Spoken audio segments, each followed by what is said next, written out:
नमस्कार बच्चों, सोशियोलॉजी की क्लास में आपका एक बार फिर से स्वागत है।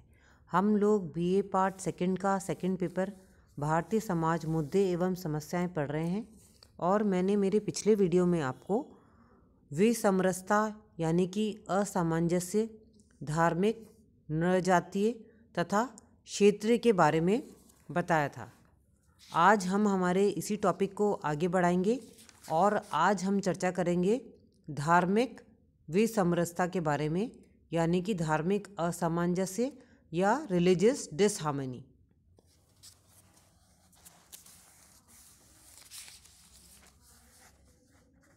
धार्मिक असामंजस्य।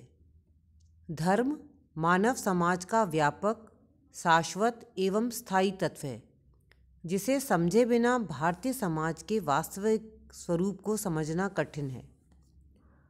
भारतीय समाज की धार्मिक रचना को जानने से पूर्व धर्म क्या है यह जान लेना बहुत आवश्यक है। धर्म का संबंध अलौकिक शक्ति में विश्वास से है।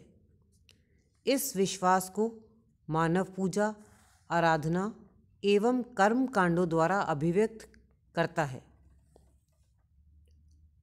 धर्म में यह विश्वास किया जाता है कि अलौकिक शक्ति प्रकृति एवं मानव जीवन को नियंत्रित एवं निर्देशित करती है। प्राचीन काल में भारत विभिन्न धर्मों की पुण्य भूमि रहा है।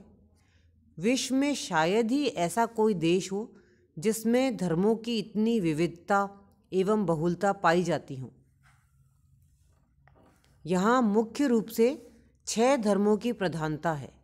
वे हैं हिंदू, इस्लाम, ईसाई, सिख, बौद्ध तथा जैन धर्म। इनके अतिरिक्त यहाँ पारसी, यहूदी एवं जनजातीय धर्मों को मानने वाले लोग भी हैं। मुख्य धर्मों में भी अनेक मतांतर पाए जाते हैं। उदाहरण के लिए हिंदू धर्म में शैव, वैष्णव, शाक्त, ब्रह्म समाज और आर्य समाज, इस्लाम में शिया और सुन्नी, ईसाई धर्म में प्रोटेस्टेंट तथा कैथोलिक, सिख धर्म में अकाली व गैर अकाली, बौद्ध धर्म में हीनयान एवं महायान, जैन धर्म में श्वेतांबर एवं दिगंबर आदि प्रमुख संप्रदाय हैं। प्रत्येक संप्रदाय की भी अनेक शाखाएं एवं उपशाखाएं हैं। इस्लाम, ईसाई, पारसी और यहूदी धर्म विदेशों से यहाँ आए, जबकि हिंदू, बौद्ध, जैन तथा सिख धर्मों की जन्मस्थली भारत ही है। चूँकि भारत एक धर्मनिरपेक्ष देश है, इसलिए यहाँ सभी धर्मों को फलने फूलने, प्रचार प्रसार करने एवं विकास की पूरी छूट है। भारत में धार्मिक सहिष्णुता एवं समन्वय के तत्व पाए जाते हैं। विभिन्न धर्मों के बीच अंतरक्रिया के कारण उनके अनुयायी ने एक दूसरे की धार्मिक विशेषताओं को ग्रहण किया है। श्रीनिवास ने संस्कृतिकरण की प्रक्रिया का उल्लेख किया है। इसके अंतर्गत जनजातीय लोगों ने हिंदुओं के धार्मिक तत्वों, देवी देवताओं, त्योहारों, उत्सवों एवं जीवन पद्धति को अपनाया है। राजस्थान के भील एवं मीणा तथा झारखंड की संथाल, मुशार व भुइया, पालामऊ तथा मिर्ज़ापुर की खाखार, दीनापुर, रंगपुर, जलपाईगुड़ी तथा कुछ बिहार की पोलिया जनजातियां अपना हिंदूकरण कर रही हैं। छोटा नागपुर के ओराव हिंदू देवी देवताओं को मानते हैं तथा गौमांस नहीं खाते। मुंडा लोग जीवन पथ के संस्कारों को संपन्न कराने हेतु ब्राह्मणों को बुलाते हैं। कई जनजातियां सत्यनारायण की कथा एवं हनुमान चालीसा का पाठ करती हैं। वे हिंदू त्योहारों एवं उत्सवों जैसे दिवाली, होली, दशहरा आदि को मानती हैं। विवाह के समय होम करती हैं। कई जनजातियां एकादशी, पूर्णिमा, शिवरात्रि एवं जन्माष्टमी का व्रत करती हैं। नागा, गारो, भील एवं गौंड जनजातियों के अनेक लोगों ने ईसाई धर्म तथा दक्षिण में कुछ ने इस्लाम धर्म ग्रहण किया है। कई अछूत एवं पिछड़े हिंदुओं ने भी ईसाई और इस्लाम धर्म स्वीकार किया है।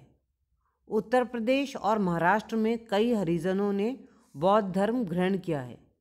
इस धर्म परिवर्तन का प्रमुख कारण धार्मिक कट्टरता होना तथा आर्थिक प्रलोभन है। धार्मिक समूहों में समय समय पर वैमनस्य भी देखने को मिलता है, जो कई बार सांप्रदायिक दंगों तक के रूप में व्यक्त होता है। समय समय पर भारत में आक्रमणकारियों के रूप में विभिन्न धर्मों, प्रजातियों एवं संस्कृतियों के लोग आते रहे हैं। कई सांस्कृतिक एवं धार्मिक समूहों का तो भारतीय समाज से सामंजस्य हो गया, कई उसमें विलीन हो गए, किंतु कुछ ने अपना पृथक अस्तित्व बनाए रखा और समय समय पर धार्मिक एवं सांस्कृतिक तनावों को जन्म दिया। एक धर्म के मानने वाले दूसरे धर्म के लोगों को शंका की दृष्टि से देखते रहे हैं। आपसी विद्वेष के कारण ही देश में सांप्रदायिकता फैली। सांप्रदायिकता के कारण ही 1947 में देश का विभाजन हुआ। श्री कृष्णदत्त भट्ट के अनुसार संप्रदायवाद का अर्थ है मेरा संप्रदाय, मेरा पथ, मेरा मत ही सबसे अच्छा है, उसी का महत्व सर्वोपरि होना चाहिए, मेरे संप्रदाय की ही तूती बोलनी चाहिए, उसी की सत्ता मानी जानी चाहिए।